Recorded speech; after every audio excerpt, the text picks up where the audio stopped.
I know. But Sarge, that's too far to ride on a motorcycle. But Sarge, what if your back get tired?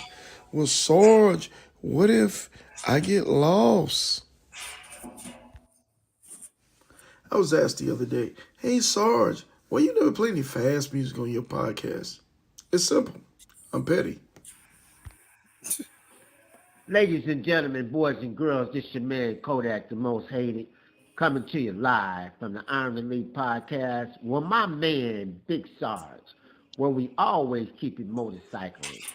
Don't forget to like, share, and subscribe to the channel.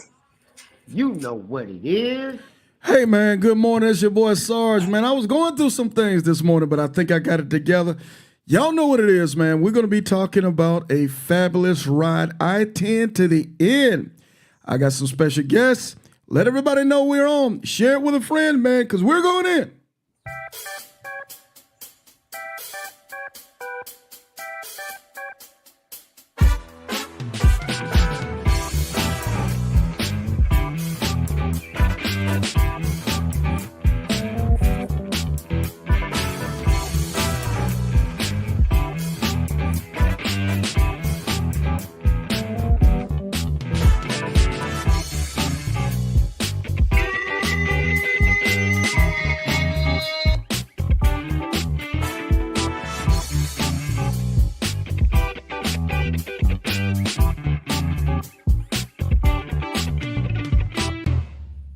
What's good, everybody? Top of the morning to everybody. Let's do this before we get started, man. Let's give the Lord a round of applause for waking your dusty butt up. You dig?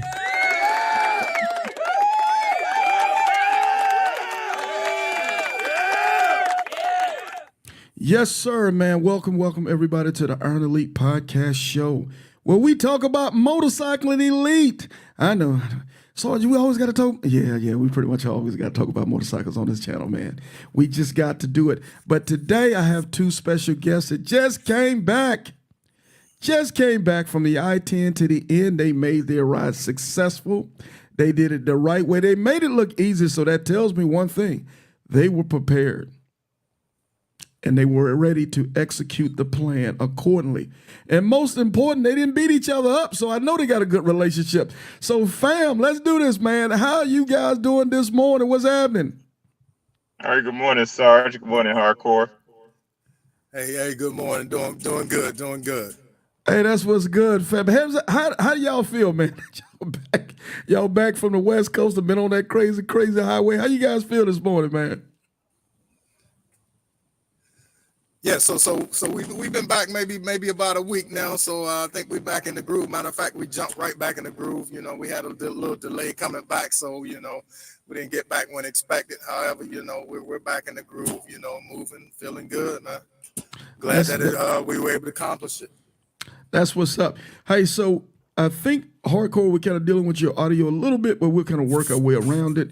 But let's do this, man. If you guys don't mind, let's do an introduction. Black Moses, you want to take it, man? Tell us a little bit about you. How you rock, that type of stuff. All right. Good morning, Sarge, again. Good morning, Hardcore, and good morning, Elite Riders fam. My name is Black Moses with the Sons of Solomon Motorcycle Club out of Bmore, Baltimore, Maryland. So I've been with our MC for 2 years. I ride a 2017 Harley Davidson Road Glide Ultra. Her name is Black Betty, and that's my scoop. Nothing really else too much to say. Love to get out and ride. Love to experience new places, meet people, try to socialize, try to fellowship. So that's what's up. That's what's happening. Who else I got? Who else I got? My brother Hardcore. Yep, that's me, man. Hardcore, Sons of Solomon Baltimore chapter. Ride a 2022 Road Glide Limited, that blacked out thing, and other than that, man, it's good to be on here. Good to be out here riding. That's what's up. I ain't gonna even lie to you, man. I ain't gonna even hold you. Road Glide Limited is the best bike out there, man. I'm just saying. Tell them, I'm tell gonna them, just say Big that. I'm put Sarge. that out there right now. I'm just, hey Tell, man, they it is gotta what it get is, there. man. Hey, I ain't taking it back. I said it, I ain't taking it back. Hey, so gentlemen, we just got back home, man. Most important, you know, we had this mission to go I-10 to the end, but the mission was only completed once we got back home safe and sound to our families. So kudos to you guys, man, for doing what you had to do on the highway and sharing your ride experience with us, man. We really do appreciate that. So let's say this, man. Okay, so both of you brothers in the same club, am I correct? Yes, sir. Correct. Okay, so there's quite a bit of familiarity with one another.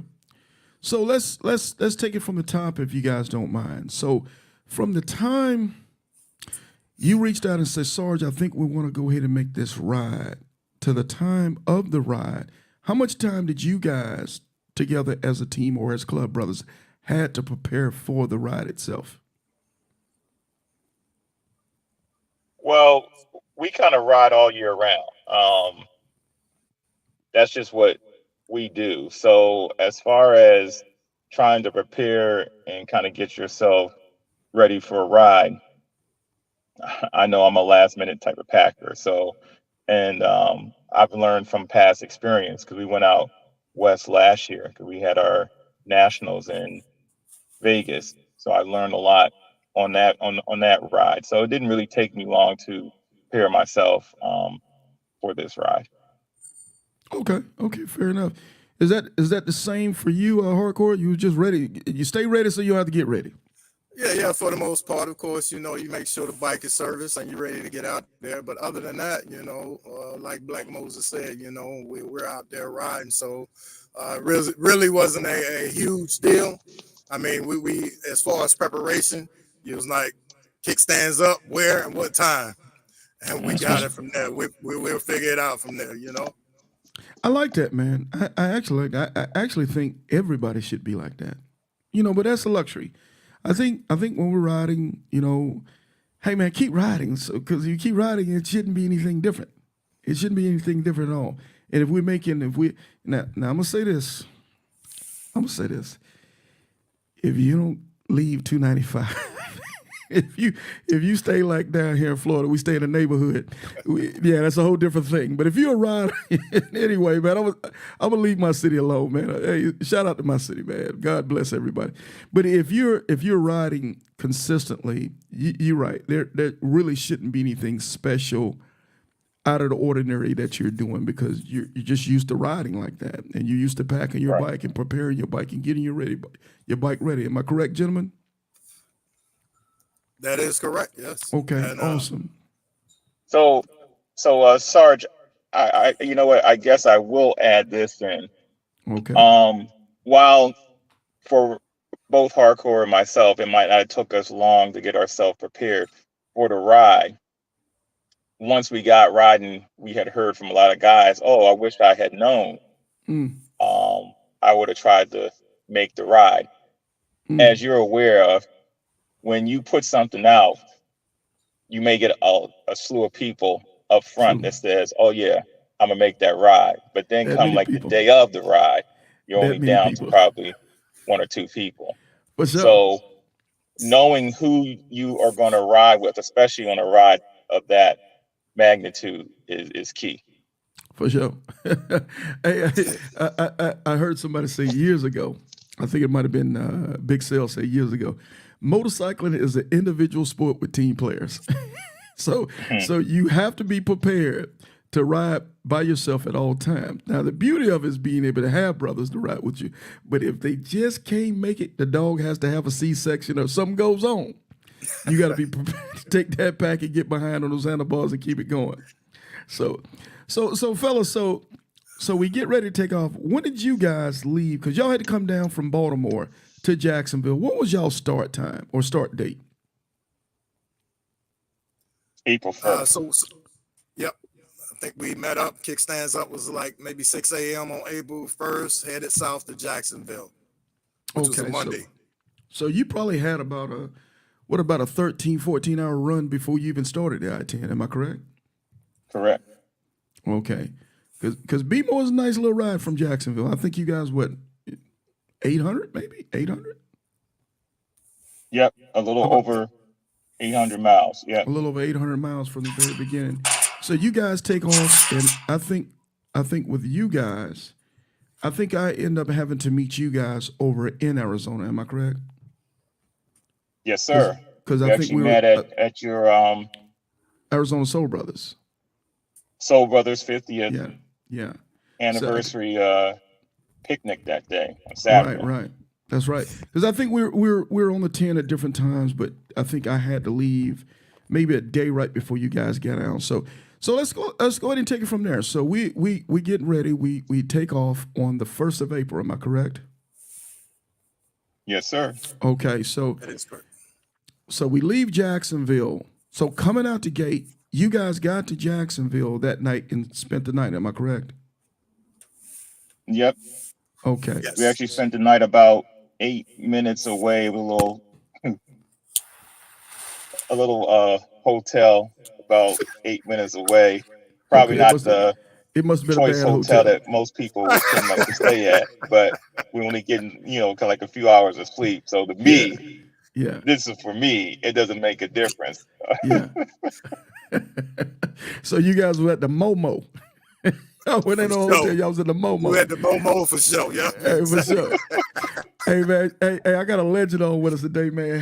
Hey, let's do this. Shout out to my man, Highway Smiley, man. A legend.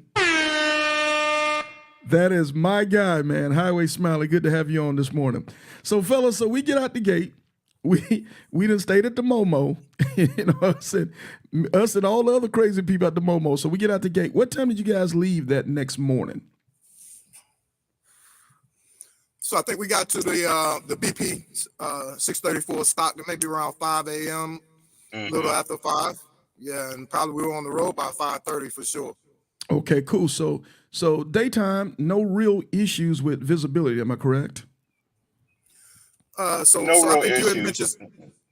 you had mentioned some fog when you came across the Florida Panhandle, Lower Alabama, whatever it's called. So we did hit a little fog, but it wasn't too bad. We were able to push through. Okay. So the first track getting out of the day, what was the mission? What was the goal? What did we end up finishing at? And did we have any issues in between that first day's leg? And I'll let anybody who wants to take it, and we'll go from there. So the itinerary, the planned itinerary was to push on the first day out of Jacksonville. We wanted to get to San Antonio. We accomplished that. We got west of San Antonio, outside the city, so we didn't have to deal with the traffic. Second day plan was to push another to Phoenix area, which was kind of 1,000 miles each day. We didn't get to Phoenix. We got in between Tucson and Phoenix. We definitely didn't want to go into Phoenix because of all the activity. We had some concerns about hotels, but we definitely made our goals, which was 2,000 miles in 2 days is what we set out to do, and we accomplished that. Okay. Well, let's. So the first day coming across, because that first day did you guys? So the first was on a what, Monday, if my memory serves me correct. First is a Monday. That's from Monday. Okay. Baltimore to Florida. So Okay, Tuesday, Tuesday. the second is really where we set out on I-10. So coming across the Panhandle during the time frame that you guys did, what was the traffic like? Was there any issues when you were coming through maybe Tallahassee and Mobile? Because I think if you left Jacksonville around about 5:30, you probably were just in time to hit the morning traffic perhaps in Tallahassee. Any issues around that area? No real issues. We actually did hear about some construction happening coming out. And I think because we left about 5:30, we kind of got through that pretty easily. Just a couple of slowdowns, but no major issues on that first day push. Okay. So going through Pensacola, how does that track going through Pensacola to say Mobile? What would I be looking at if I were going through that area during the weekday? Any issues in that area? So definitely, I don't recall any issues other than normal traffic and being where we're from, we're kind of used to traffic, and Black Moses normally takes the point. He knows how to negotiate that traffic pretty well. I just fall in behind him, but no huge traffic issues, no accidents during that stretch. I tell you what, So I will let me say this: if okay. there is traffic, I know I hate kind of sitting in traffic. So we will, as hardcore say, negotiate our way around that. Oh, y'all trash lane bandits? We're not gonna Yeah. self-incriminate ourselves, Sarge, but Hey, man, hey, sometimes a brother got to do what a brother got to do. I mean, that traffic man be crazy sometimes. Hey, y'all just make me think about it. I'm like, Baltimore, yeah, bad traffic. The whole DMV setup as you get to DC or coming into DC can be ugly. Am I correct? So y'all should be real good at that, man. Like, God dang it, trying to go 3 miles in DC is like going across the country. Seem like, especially if you catch an accident or something like that. So, yes, sir. so we go through that area, no issues, no problem. Let's take it as we're getting into Louisiana. Any issues in Louisiana? Smooth sailing, weather, construction, anything at all we need to think about as we're moving into Louisiana, going into New Orleans? Hey, hardcore, did we hit rain in Louisiana? I want to say I don't think so. that might have been the first quick storm that we kind of hit. Okay, and it was very brief. We was tracking on radar.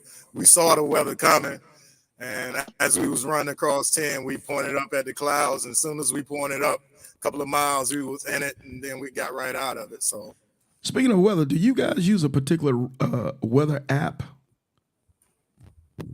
We do. Yep. What so do you definitely, use? Yeah. highway ahead, I'm weather sorry.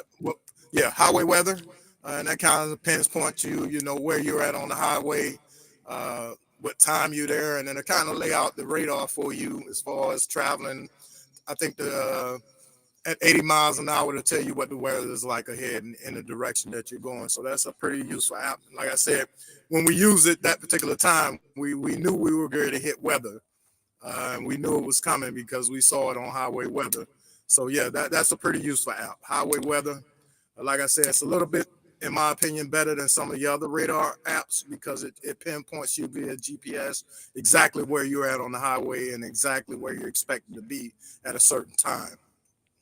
Right. And it's called Highway Weather.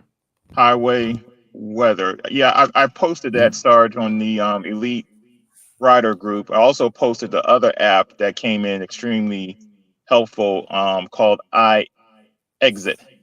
I-Exit. Okay, cool. So we use that to track, kind of like the gas stations, to track hotel information off the exit. So while you're kind of riding down the highway, you can kind of gauge when the next actual type of gas stop, how far away that is, and what's off that actual type of exit. So Very nice. Very nice. that was an app that we definitely use, especially once like the gas stations started to get further apart as you traveled across the actual type of Texas. Okay, so somebody just threw a question and they say, Hardcore, does it show in real time? I'm assuming that he's talking about the weather. And if it's a decent weather app, it better. Yeah, it does show real time. Like I said, it's based on GPS, and I think the template when it initially tracks you is moving 80 miles per hour. You can adjust that, but it shows in real time and as well as in the future. It pinpoints where you're going to be in the next hour, next 2 hours, and to show you the radar in that area at that time frame you expected to be there. So yeah, it's definitely a good app in real time. Yep. If you guys don't mind, probably after the show, if you could put that in the comment section, that app, because I want people to be able to check it out and see what it looks like. If not, I can do it as well. It's no big deal. But I would like I'm doing it right now. Okay, cool. So since we're talking about apps, let's keep it apping. So you guys also use a gas app, am I correct? Yes, sir. Okay, so what's the gas app and what does it do for you? It's called I exit. I exit. I Okay. hyphen EXIT. Okay. Exit. I'll Okay. put that in the chat as well. Okay. So this particular gas app, you say it tracks you as you're moving, and it tells you the nearest gas station exit. Is that what it does? It actually will tend like to track you on the highway via, kind of like the actual type of GPS, and it will tell you, the upcoming exits and what's off those exits. It could be gas, it could be hotel, it could be food, anything off of that exit. It tracks it and tells you that, and tells you the actual type of distance from where you are on the highway. Very cool. So now I'm thinking. Give me 1 second, gentlemen. Okay. Now I'm thinking. Okay. Because and we're gonna go off script a little bit if you guys don't mind. We're just gonna go off script a little bit because I do think there's some pretty cool stuff here that we're talking about. Because there's a section, and I promise I won't bear the lead, but there is a section on this ride that we are going to discuss where a lot of us like to use the Harley Davidson. When you reserve light come on, and they'll say, "Do you want us to find the next gas station stop?" And something Negative. Well, yeah, I don't use that feature. Actually, I swore by it until this trip right here, because there's a lot of times these things are very fluent with these gas stations, especially when you're dealing with rural Texas out there in Western Texas. Gas stations are closing pretty quickly. They're opening and closing, and that stuff is not. I don't think it's kept up in real time enough to trust it, because I did have some issues with it. But I'll let you finish on. So this app that you're doing, you think it's very accurate as far as real time. It's fluent and it's moving and it's tracking you, so it kind of knows where you're at, just like a normal. Like even the navigation on the Harley Davidson Road Glide or the Limited, it knows where you're at and it's telling you what's nearest to you. So the app is doing the same thing, but you think the app is more accurate. Yes. Yeah, I'm going to trust the app more. Yeah.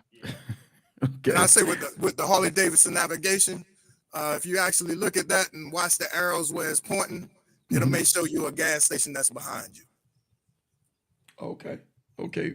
So with I exit, it's always what's in front of you, because it asks you what direction you're headed. If you're on I-10, if you're westbound, so it knows the direction you're going. But with the Harley Davidson navigation, I've noticed that it pulls up a little direction arrow and the miles, and that could very well be behind you. So you have to be careful with that. Okay, and both of these apps that you guys use are free apps, am I correct? Free apps. So yes, sir. Highway Weather may have a small subscription. Okay. I think it may be like $4 a year. Okay. For some of the functions, and I know I pay that, and it may be just to get rid of some of the ads. But I think it may have. Yeah, I think it may have. That's an ad thing, hardcore, because I know I have it on my phone now. I do use an Android. I think you use an iPhone, but on at least an Android, I don't mind the ads, and it's free. Okay. Cool. So since we rolling apps, we gonna app today. We're gonna app ourselves out of here today. So do y'all use an app for, say, hotel stays? Do y'all use anything like that? Or y'all just kind of free float that? You do? Yeah, so we use Priceline, we use Expedia app to try to get, like the best type of pricing when we're on the road. We'll use the iExit to inform us if we're getting close to, kind of like the end of the day where we want to stop. We'll use the iExit to kind of pinpoint hotels and what exit that they are on. But as Hardcore said earlier, we kind of had a plan on where we wanted to push each day, or at least get close to that actual type of city that we were trying to push in. So normally on our last actual type of gas stop, we'll kind of figure out, all right, we're going to try to run out this tank. It should put us in this area. We'll kind of pull up the app and try to search for hotels in that area. Okay, very cool. Very cool. All right, cool. So trust and believe after we get off here, when I get some time, gentlemen, I'm going to go through those apps because if they're really, really good things, I want to be able to more and more people on the I-10 to the end to check out these particular apps, man, to help that ride go a little bit smoother for you. So good stuff. So we go on. Let's take it since everything was smooth from the Panhandle on into Louisiana.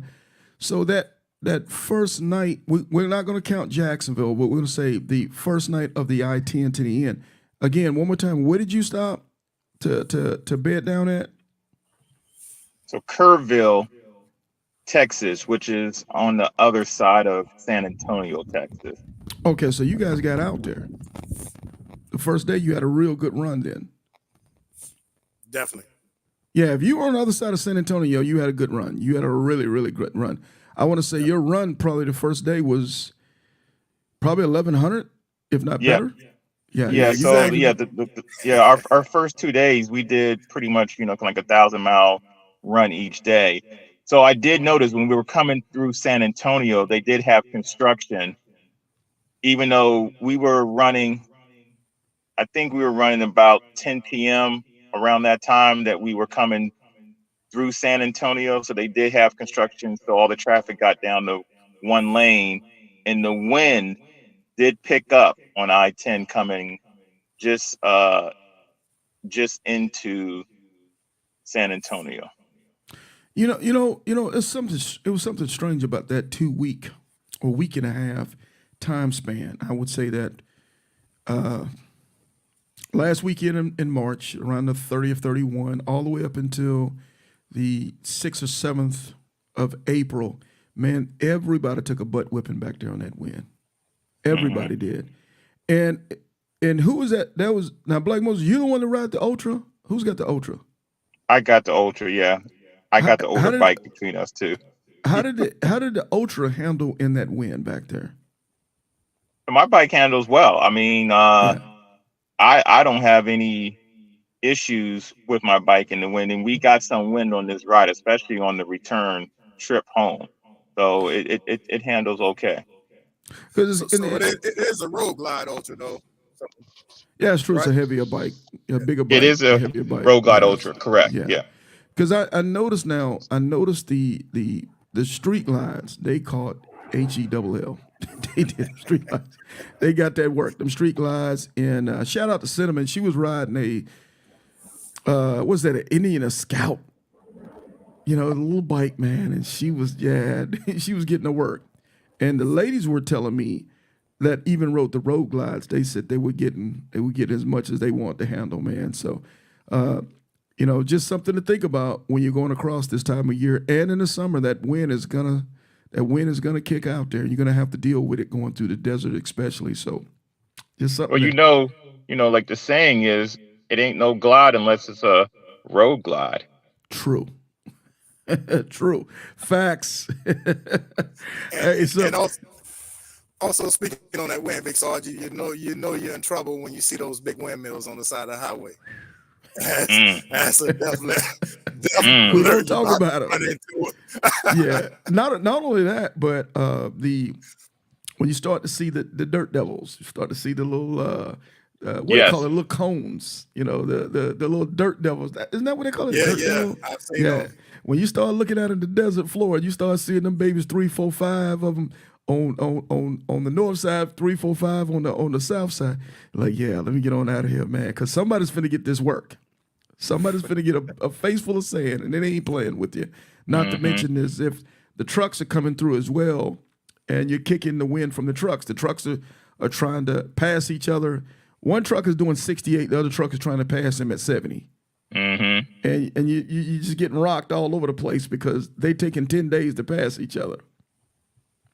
So also, I guess another thing, and this is more of, like a safety tip. And I know even for myself, I'm looking at putting additional lighting on my bike, like to light up the road at night. Yes. So, and this I think happened on our stretch in Texas.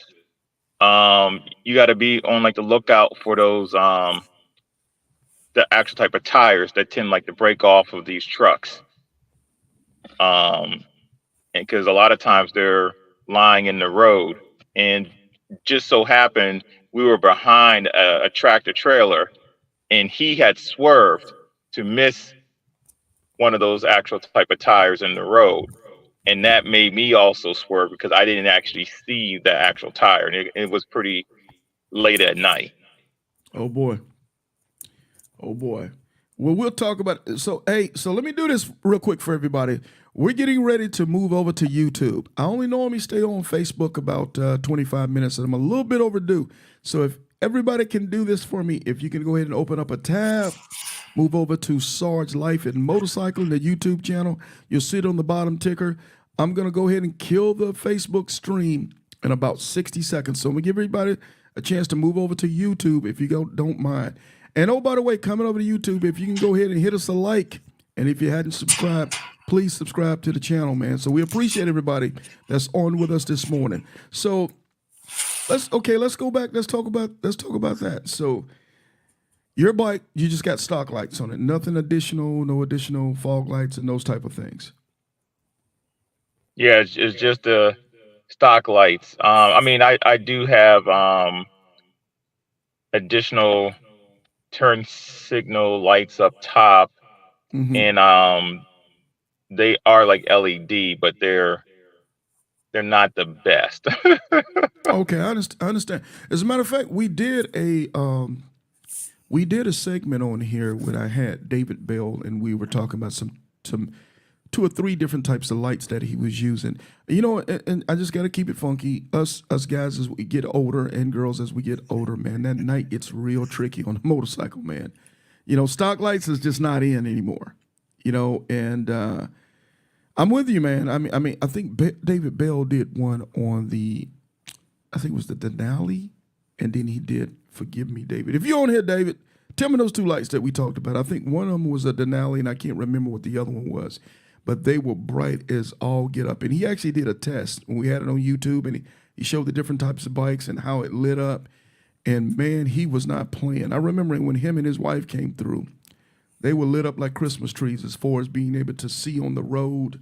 I think they had multiple sets of fog lights to kind of help out, because going through the 10, it does on the panhandle as well as being out there in the desert. Is very, very dark. Is that a fair assessment, gentlemen? Very fair. Very Yes, dark sir. back there. And because you're coming up and down hills, a lot of times you can't see things until you see it. Especially if you're going to be pounding out there at night. Coming back there, you don't see it until you see it. Or say in your scenario where a truck is doing some maneuvers to try to get away from a tire or something in the road, you've got to be red alert out there. And if your vision is not 100%. If you don't have the vision of a 13-year-old and you have to wear some type of glasses, go get some additional lights on that bike, man. It's going to really help you in the long run. So I think, there you go. He said the Denali and Clearwater. Have you guys ever heard of those? Yep. Okay. Let's see. I think, try to get white and amber highway lights. Let's see, so if anybody knows, K-Solo know. If anybody know about anything about riding 24 hours a day, 7 days a week, K-Solo knows. So, hey, man, so I'm also, again, for those on the channel, we're going to come back and we're going to review lights again, because I think this is a big, big thing as we're getting ready to really get into the meat and the potatoes of the riding, quote-unquote, season. So, fellas, sorry about that. So we shut it down. And what was that town? You said west of San Antonio? What town was that? So Kerrsville. Good. Kerrsville. It's Kerrsville. Kerrsville. It was about an hour, hour and a half on the other side. Okay, so it's between Bernie, and it's between Bernie and Ozona. Am I correct? Yeah, it is. It is, because Ozona is about 200 miles from San Antonio. So we're going to put it in the center of that. So the first day out the gate, you guys did about, I'm going to go in and say you probably did close to 1,200 on the grind. So what time did y'all shut down that night, and what time did y'all start the second day on the leg?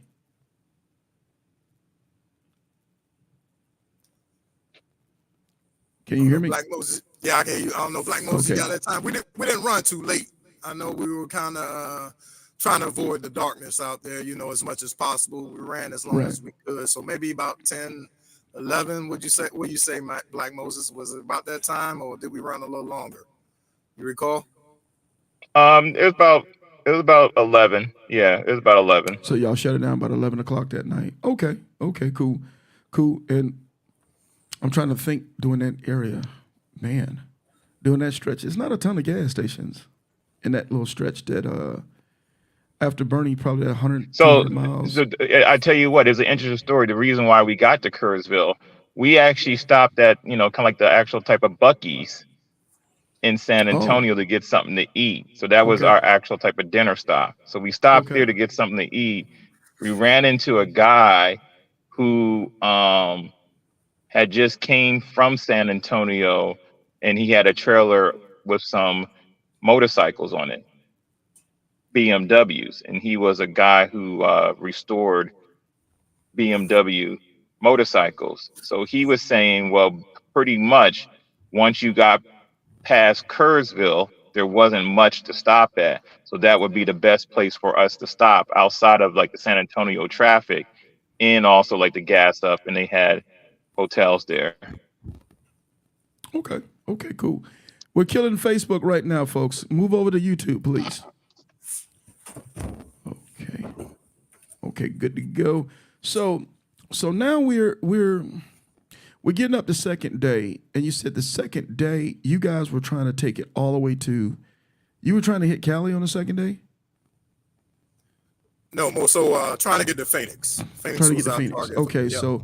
so doing that stretch the second day, what time did you guys get up and get rolling? Was it daybreak or did y'all get up at dark 30 and get pushing? No, it was close to the daybreak. Daybreak. Mhm. Okay. Yeah, we Okay. didn't push out too early. During this time when you guys are pushing in that area, were y'all dealing with cold weather or was it the weather pretty mild on y'all second day stretch? On like the second day stretch, it was pretty mild actually. Okay. Okay, good. So we push on. Any issues between or anything that we need to hear about or know about from that stretch to let's go ahead and say from Arizona all the way to El Paso. Any issues or anything that we should know about as if we were coming behind you in the next couple of days? Gas, construction, anything. Well, that's where we heavily utilized the iExit app to make certain that we didn't run out of any gas. But I can't recall any major issues. Hardcore, can you recall any? No. It was a pretty smooth ride, Okay. So other than the iExit gas app, did you guys have a strategy? Did y'all ride tank to tank, or you guys said, hey, and doing this area we're gonna ride, to a half tank or a quarter? What did y'all do back there? How did y'all work that out? So our normal practice is to ride tank to tank. And again, that kind of goes back to what I was saying earlier about knowing who you are riding with. Hardcore hates to take intermediate stops. He wants to stop tank to tank, and I know that about him. Okay. Okay. With that being said, did y'all get a chance to take a look at any of the post interviews prior to y'all ride at all? So No. yeah, definitely. I looked at pretty much all of them. I was looking at them on the road. So I saw, I believe the group was out there. Maybe Kings of South had the gas issues and had the gas jugs. Shout out to the Kings. yeah. So definitely that I was monitoring that constantly as much as possible. Even laying down at night, I would check and see what was going on, because I think probably the other groups may have been a day or two ahead, but it was definitely good information, to have as a reference of the people that have went through before you. So that was definitely kind of handy. So we were aware of what was going on and what the others experienced that were in front of us. Okay, cool. I'm typically a tank to tank guy myself. But I've changed the rules as I've gone. Have both of you guys done the 10 end to end, or is this the first time you've done it? This is the first So time we've this is done the definitely I-10 end to end, but we've Okay. done Cross country. iron butt. Okay, iron butts. And I'm Yeah. asking this because, matter of fact, I think Solo just had a question. He said, did anyone carry a saddlebag, fuel jug, or any type of spare gas can?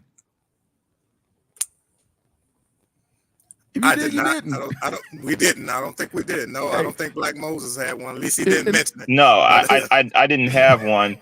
I didn't feel for this particular Yeah. trip we needed one. Okay. Now maybe, I know we have both kind of talked about kind of going to Alaska. So I hear for that trip You better. that's You a better. a Yeah. good thing to actually take with you. You But better, for this you better trip, screw no. around on that. And I'm asking these type of questions, gentlemen, because I'm not trying to put anybody on the spot. But as we do this I-10 to the end and being a moderator of this, these are things. That's why I go and recertify the course each and every year, to be able to have a real understanding on what we need to add to, change a little bit, because this particular time where a lot of my riders, and let's be honest, especially if you live up north, you're probably not riding too tough because of the weather conditions up there. So you might get in a day where the weather might be decent enough for you to ride, and then it might be a couple 2 weeks. You say, you know what, we ain't even gonna fool with it. So everybody's getting into the beginning of the riding season, so to speak. In March and in April. And let's be honest with you, if you don't practice these things consistently, you get rusty at them. And what I learned was doing that stretch of highway, I had quite a few riders have a issue with gas stations because there was things, and this is something I dealt with, if you guys don't mind. GPS told me a gas station right around the corner, Sarge. And what I found out was I got to the gas station, that gas station was closed. It just closed a few days earlier, so the gas station was no longer. Then GPS told me, hey, there's another one down the road, Sarge. Then when I got to the other one down the road, that one was out of gas. All it had was diesel. So now I'm starting to kind of say, you know what? Let's reassess this thing. Let's bring a liter bottle of fuel, or let's bring like K Solo said, a fuel blotter has a gallon of gas, because it's the damnedest things. You can been back there 15 times, and then something changes on you, and what you used to is no longer going on.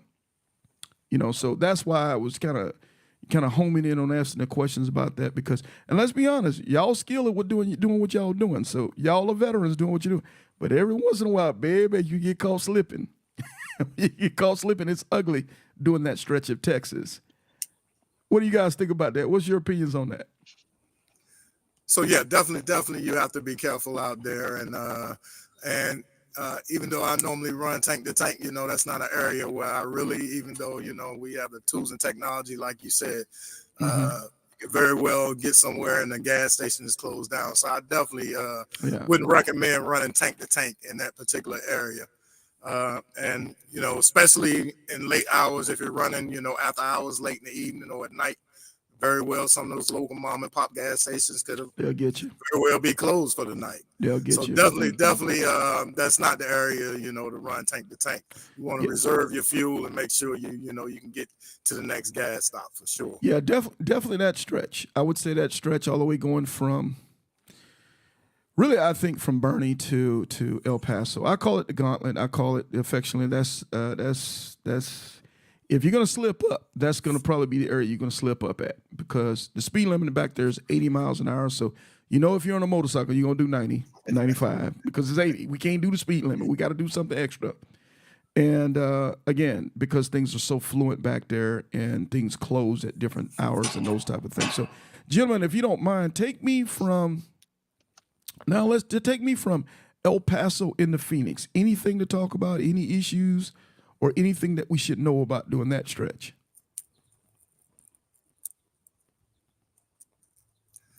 I can't think of anything that No, out of the I ordinary. can't think of anything, because we actually got into Tucson pretty early, I believe, right?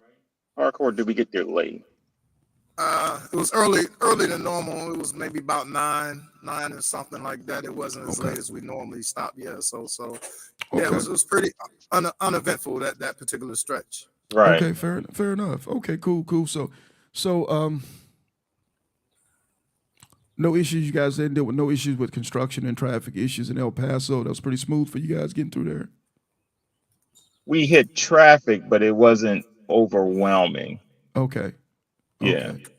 Okay. And, and and if I can share a tip, something I learned from Black Moses during this particular stretch. Those long hours on the road, we all get fatigued, and he did something that kind of helped me out. He was fatigued, I was fatigued as well. So what he did, it was a city, might have been Las Cruces. We was in New Mexico, and it was a kind of big city. So what he did, he kind of pulled off the highway and got on the side road, and we rode that for maybe a mile or two, just to get a good different vision, because you get tunnel vision on the highway. And just getting off the highway, riding a little bit, looking around, kind of brought me back and brought him back as well, as far as, the fatigue area. So just getting off, having a different look at what was going on kind of helps a lot with fatigue. And that was new to me, something he did that I kind of learned and will pick it up from. Okay. For those on Hey, YouTube, Sarge, I am glad we have this being recorded, because I would never have guessed Harcourt would say that to me. I told you that on the road, man. I told you that. He's having a special moment with you right now. It don't happen often, so it don't happen often. For sure. Hey, for those on YouTube, if you can do me a favor, if you can reach up and hit the like button, man, get the algorithms going, and let everybody know that we're on, man. Share the YouTube channel if you don't mind. So, wow. Okay, so you guys are kicking it, man. Y'all doing y'all thing. Y'all got your stuff together. Hey, kudos to that, because I like to hear that more than I like to hear the crazy stuff. But so we get into Phoenix. We'll go ahead and take Phoenix. So we get into Phoenix, and we shut it down. Am I right, or y'all shut it down in Tucson? It was in between Tucson. I don't remember the in between city, Tucson and Phoenix. Okay, Yep. Okay, cool. So now we're getting ready to rock. What, day 3 the next morning? That's day 3, right? And we're gonna take day 3. Our goal is to take it from the center of nowhere between Tucson and Phoenix and take it all the way to LA. Talk to us about that portion of the ride. What did we see? What did we do? And give us some advice on how to navigate this splitting lanes issue. So it was interesting to me. I guess in my mind, I have a vision of how, like the California coast is going to be. It actually didn't turn out to be that way. So, one, it was colder than I thought it was going to be once we got to, the pier. And then 2, once we hit, I want to say the actual type of, the Desert Springs area, we got actually caught in a little bit of a actual type of dust storm. You're talking about Palm Springs? Palm Springs. Yeah, Excuse me. Springs, yeah. Palm Springs. We got caught in a actual little storm there. Okay. And then the wind and windmills kind of started to push us around as well. Yeah, those windmills are a little overwhelming, man. If you've never seen a road through there before, they just they come straight at you, especially around Palm Springs area. Yeah. So wind was pretty rough coming in that area, you were saying? Winds were pretty rough. We got hit with, an actual little type of dust storm as well. And then, of course, the LA traffic, because we got to the pier about 5 in the afternoon. So we're in rush hour traffic, and we try to time it. Actually, Hardcore and I talked about it. We left Tucson, or in the middle of Tucson and Phoenix, at a certain time because we thought we were going to get to the pier at night and avoid traffic. Didn't happen. We made pretty good time, because while we're going out I-10 to the pier, we see half of California coming back the other way, I-10 east to Phoenix for, like the Soul Brothers and the Arizona Bike Week. Right. But LA don't sleep anyway, man. LA doesn't sleep anyway. LA traffic is continuous, man. It's either worser, or worse, but it's bad, man. And I don't know if there's no other secret sauce to getting into LA. Maybe, I guess, if you get in there about 2, 3 in the morning, but then if you get Santa Monica Pier, then the freaks come out at night. They all over the place, man. So you got to pick, you got to pick your poison wisely. So You gotta pick your poison. Exactly. So did you say navigating the traffic?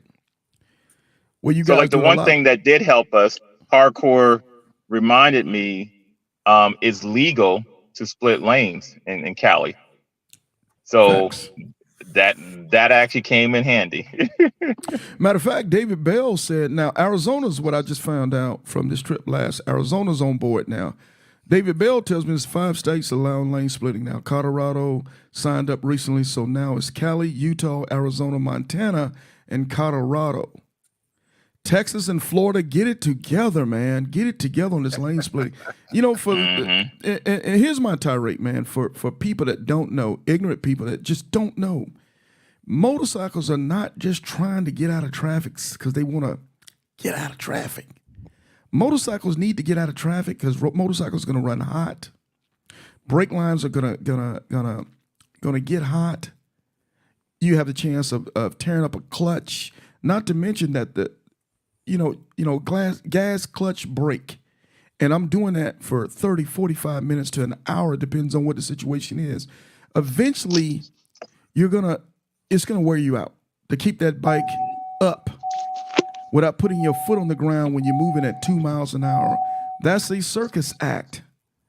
Now you'll get the people that don't, the motorcycles just always get in and out of the traffic. They ride in the trash lane. They're just trying to get over. They're not trying to get over. They're trying to stop it from being another situation on the highway. So when you're going through LA, you can't afford to put your foot on the ground. You got to keep it going because the traffic is too bad and it's too thick. And those states now are figuring these things out. And I just wish some of the other states on the East Coast would figure that out, man, because motorcycles breaking down on the highway is not a good thing for none of us. None of us at all. I don't know. What y'all take, gentlemen? That's my rant. I'm going to let it go. So definitely I applaud those states who've implemented that law. I mean, because as a motorcyclist, we definitely need it. As you stated, we're sitting in traffic. We're bound to overheat. And once we overheat, we're going to be stuck in traffic and we're going to hold traffic out trying to get off the road. But definitely applaud those states. And like you said, I wish more states would implement it. The California drivers are with it. They'll split. Yes, they know the mission. Let you through. Yeah, so that was definitely good and helped us a lot, coming from places that don't allow it. The drivers there are definitely helpful and understand the law. So, yeah, definitely is a good thing, man. And I would like to see it implemented in more states. That's what's up. So, gentlemen, we take it into Santa Monica Pier, and we'll get right into our last segment here. We get to Santa Monica Pier. What's the feeling? What are we thinking? What are we thinking now at this point? Damn, that was easy. Is that what we're thinking? Not really, because our goal we were was to get back to Phoenix, at least to the Phoenix area. So we knew we had a little bit of ride in front of us, but we were definitely happy to hit the pier and complete the mission. So that was definitely a relief. So that was a lot off our shoulders. So. But we did have a little bit more ride trying to, our goal was to get back to the Phoenix area or outside west of Phoenix, not particularly too close in the city because of everything that was going on, the hotels issues. But yeah, it was definitely good to see the Santa Monica Pier. It was a pretty lively place, That's what's up. So takeaways from this ride, and I'll let you guys do this individually in whatever order you want to do. What was your takeaway from this ride, and what would you try to say if Sarge is looking at this for the first time? What would be some things or advice that you would give to me getting ready to make this cross-country ride? You want to, let's say, why don't you take it first, Hardcore, if you don't mind? So definitely prep your bike. Make sure you get it serviced. You're prepared to ride. Get in there and get it serviced. Things happen regardless, even though you get it serviced, things break. But definitely make sure your motorcycle is prepped as well as your mental. You got to be mentally prepared to get out there and be out there for several days, and most likely 3 days out and 3 days back or more. So mental preparation, making sure you have everything you need. Fortunately, we didn't need anything, but I think both of us was kind of pretty packed. Had a saddlebag full of tools, everything: tire plugs, air compressors, jump box, tools that typically you need for a Harley. So definitely make sure you have that just in case. But other than that, make sure your bike is ready. Make sure your body and your mental is ready to face that challenge. Sounds like that's why y'all did so well, because y'all were damn ready. I was always told how the universe works. When you're prepared for everything, normally nothing happens. When you ain't prepared, every damn thing happens. Hey, what you got for us, Black Moses? What's your takeaways? Okay. Yeah. So I would tend to try to echo some of the same statements Hardcore said. You gotta get your mental state ready for a ride. I believe I-10 is 2,400 miles plus in itself. So that's just doing the I-10 in the end part. There are things along the way that you have to have patience for, that you have to have fortitude to actually try to overcome. If there's adversity that you hit, you gotta try to figure out ways to get around that. So for instance, the time that we did this was in April, and again, I'm thinking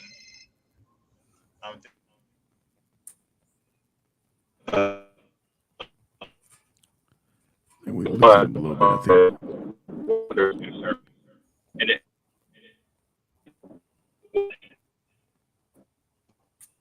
I think we losing him a so little bit. There we go. Having some extra pair of gloves, having latex, actual type of gloves to put underneath a normal layer of gloves to kind of keep the wind out, keep the rain out. All those things, kind of came in handy. Having tools on your bike to fix those small issues that might arise with your clutch or anything comes in handy. Having warranty on your bike in case you got to stop in at a Harley place to get some kind of work done on your bike. So just actually taking the proper planning and having the mental state ready to ride. That's what's up. That's what's up. I'm glad you said having a warranty. I'm glad you said that. Yes, sir. What you going to say, Hardcore? And I would say also the time of year that you choose to make this ride is very important.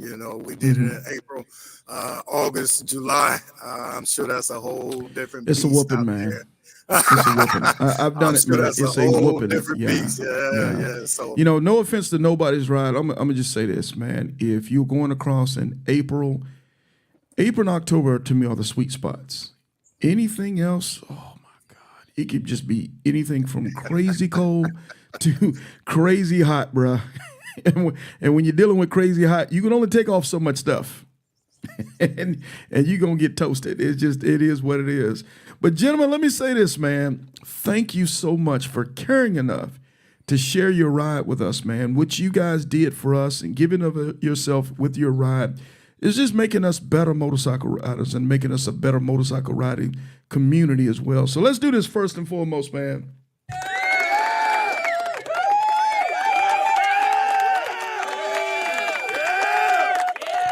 Thank you, brother, so much. I ain't gonna lie, man. Y'all must have been really prepared, because, bro, y'all had no problems, no issues. Y'all didn't beat each other up. Y'all motorcycles didn't break. Y'all didn't go through bad weather. I don't know if y'all were paying the weather gods or whatever y'all were doing on I-10, but, bro, y'all made it look easy. Am I correct, fellas? Was it easy? It wasn't easy. Y'all was just playing. Hey, stop playing. Hey, it ain't easy, definitely could have man, been but worse. yeah, Definitely could have yeah, been worse. yeah. That's what's up. That's what's up. Any final words, fellas, before we let you go? What numbers we got you guys at? Number 2,000 and number 209 and 210. Serialized finishes of the I-10 to the ends. Let's do this.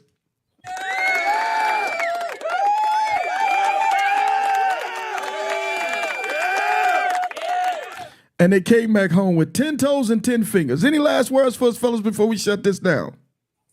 So I would just like to appreciate what you're doing here, Big Sarge. Definitely a huge effort, and should be well appreciated in the motorcycling community. So thank you for kind of putting this together and keeping it moving forward, and definitely continue to monitor and see those that come behind us and make this ride. So thank you. Thank you, sir. I'm humbled. Thank you. Thank you so much. Okay, yeah. I guess the only thing I would like to say is, again, Sarge, thanks to you and to the elite rider family for this actual type of social experiment. It was good. It was a good challenge to do like the I-10 end to end. We appreciate all the support, all the prayers on our actual travel, and it would be something that we would probably do again. So, thanks. Thank you so much, gentlemen. I'm honored, man. I'm humbled, man. And again, thank you guys for everything, man. You guys really showed us how to do it. You're very professional on your ride. You were prepared, man, and that's what we like to see. So if you guys want to know how to do I-10 to the end, go again and take a look at how these fellas did it, man. They did it well, man. So, fellas, my last question to you before I let you go. Money. In your guesstimation, if Sarge is getting ready to go across the country right now and come back, what I'm looking like? What kind of loot I need to have in the pocket? Wow. So I haven't balanced that yet. I spent the money. I haven't gone. You're still working on that one out. Yeah, Okay. I haven't gone back to look how much it cost me, but yeah, definitely your money needs to be right. Yeah. Okay. Yeah, Okay. Okay. What you think, Black Moses? How much money I gotta have? Oh, Can I do it on 500? you can't do it on. Well, hey, you know what? And hardcore probably laugh at this. I pick out, kind of like the actual type of less expensive hotels on our trip. Right. So it depends on your level of comfort that you want on like a trip like this. Right. But 500 still probably is not going to get it because of just the sheer prices in gas. Yeah. But you probably need about 2K. 2K. What about a Mercy credit card? I need to have one of those too. I could just, or I can wing that. I mean, unless you're taking, like a tent with you and you camping out in the tent along the way. Yeah. I would say, man, you need to have 2,000 available to you, and then I'm gonna say this: you also need to have your emergency credit card or emergency savings account or something, man, because this ride ain't for children. This ride is for the adults, man, and you got to be prepared to do adult things out there on that highway. Am I correct, gentlemen? That's very true. Well, all right, gentlemen, this is our time, man. We can't hold y'all. We know y'all got things to do, but we appreciate you fellas, man. And let's leave it like this, man. Y'all keep it motorcycling, you dig? Thank you, fellas. Thank you so much. All right, thanks a lot, Sarge. Thanks, Hardcore. Yep.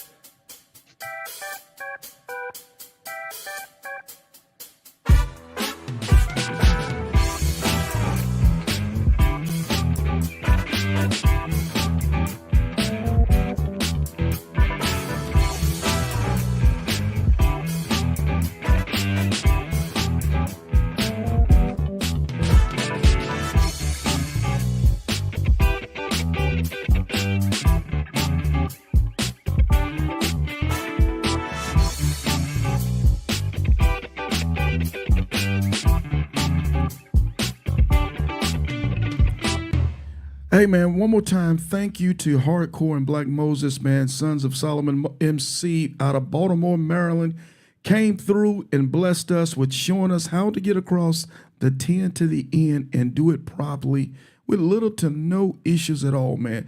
As you guys are seeing, more and more riders are doing this, man. I'm never going to tell you it's easy. It's not easy at all. But I'm going to tell you this, man. If you prepare yourself, you take this information that these riders are giving you and you apply it properly to your ride, I can tell you this. There's going to be a great chance you're going to have a successful ride. Of course, we can't mitigate everything, but we're going to try to mitigate as many issues as we possibly can. Thank you to everybody who comes on daily and listens to these post interviews and taking this information and contributes. Thank you guys so much. You guys make this podcast channel what it is today. I would ask you if you could do me a favor, continue to share the YouTube page, Sarge Life and Motorcycling. Continue to share the Iron Elite, home of the Motorcycling Elite Facebook page. Continue to tell people about us, man. What we're doing is something special, and you guys are making this happen with your energy and your efforts. Continue to shoot us a like on the YouTube page, man. It keeps the algorithm going. It notifies YouTube of what we're doing, and it keeps this thing getting bigger, and it's putting the information out there to the masses so they can eventually come over to us and join us as well. I understand this channel, this podcast is really kind of set up and fitted for the crazy motorcycle enthusiasts. I get it. And I heard somebody say one time, I didn't know when I first saw the page in the channel, Sarge, it said home of the motorcycle elite. Hey, wait a minute, I ain't no elite motorcycle. I'm a pretty average motorcycle rider. Well, I'm going to say this. The elite riders never started off as the elite riders. They had to grow into that type of riding abilities. And this is the place to start. There's no shaming. There's no big me, little you. We all learn from each other how to be the best motorcycle riders as humanly possible. Well, Sarge, I like what you're doing, but I don't ride a motorcycle. My husband rides a motorcycle. Or, Sarge, I like what you're doing, but my wife rides a motorcycle. But this page is also, and this YouTube channel is also for family members and friends of motorcycle riders, for you to be able to understand what your spouse, your boyfriend, your girlfriend is going through, for you to understand what your sibling is going through, you to understand what your child is going through. We're teaching it at a level that you can say, you know what? I can be a better supporter of them now while they're on the road because I understand what they're dealing with and going through. So this thing encompasses all of us. If you love motorcycle riding, if you love a person who rides motorcycles, this is the channel for you. And God bless everybody, man, who's given all the energy and effort to us. The PIF program. For those who have come out and say, Sarge, I want to sponsor somebody's registration because I want somebody to go and experience what I experienced on that ride. Thank you so much. The PIF program is beautiful. It's huge. PIF stands for Pay It Forward. The Facebook page, man, we're going to continue to try to get the dates and all that stuff back out. The link is there for the host hotel. If you hadn't signed up for the host hotel or went and made your reservations, please do so quickly. Don't wait till the last minute or 2 weeks before the event and say, hey, Sarge, what's the hotel information? Come on, man, stop. There's a link for that. And the link is on the page in the featured section. If you want to register for the ride, the link is in the featured section on the Iron Elite page. If you can't find it, no problem. I'll shoot you the link. But I'm trying to make sure that this information is out there, something that you guys can pass amongst each other and also be able to go back and forth to make sure that if it's something that you might have forgot, it's right there for you so you can go back and review it as well. I'm going to continue to bring on content and I'm going to continue to bring on people that have some things to say based off their experience to help us to be better riders. Now, I will say this. It was being discussed last night and just a casual conversation. And it was brought up to me, hey, Sarge, when's the next guest that you're going to have on the Iron Elite podcast show? And I said, I don't know. I'm taking a look at a couple people, but I'd say one thing about it, if you come on to the Iron Elite podcast as the guest of mine and I interview you and I bring you on, there's one thing you got to definitely have. You got to have riding experience. You got to. You can't be a casual rider. And then it made me think also, because the person said, have you ever had anybody on who hadn't rode cross country? And I thought about it and I said, nope, hadn't.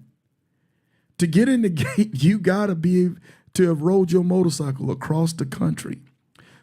Not because that's the pinnacle of riding motorcycles, but it's the pinnacle of what we do on this podcast. The coast-to-coast ride is the pinnacle of what we do.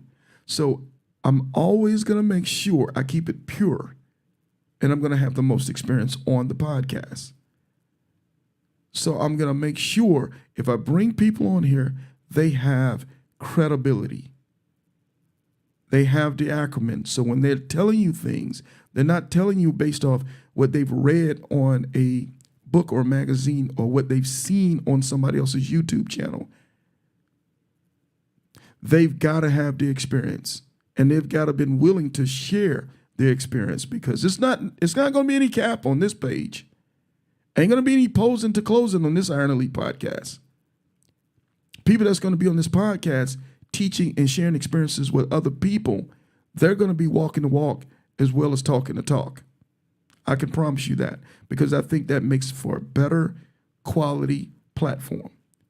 You can't just talk the talk. You got to walk the walk. You got to go out there and take a butt whipping on a motorcycle and deal with adversity on a motorcycle and deal with the challenges and the triumphs and all the things that comes with riding a motorcycle, in order for you to be able to get a mic and be able to tell somebody about something when it comes to motorcycling.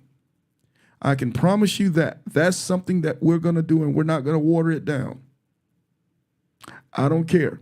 If you don't ride a motorcycle and you ain't got no motorcycle experience and you don't have no technical know-how, man, I'm going to need you to be in the guest section. I can't have you on the platform section. So with that being said, I'm not going to hold everybody up, man. We got to get on and we got to do some things, and Sarge got to get his behind to work.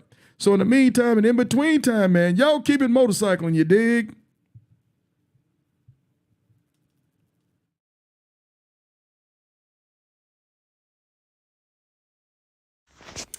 I know. But Sarge, that's too far to ride on a motorcycle. But Sarge, what if your back get tired? Well, Sarge, what if I get lost? Hey y'all, it's Snacks reminding you to tune in to the Iron Elite podcast. You dig? I know. Sarge, is motorcycling the only thing you talk about? Is motorcycling the only thing you care about? Nope. I care about the Jacksonville Jaguars too. Hey Sarge, everybody don't always want to talk about motorcycling. Everybody don't want to always talk about riding. I know. That's why we have the cooking channel.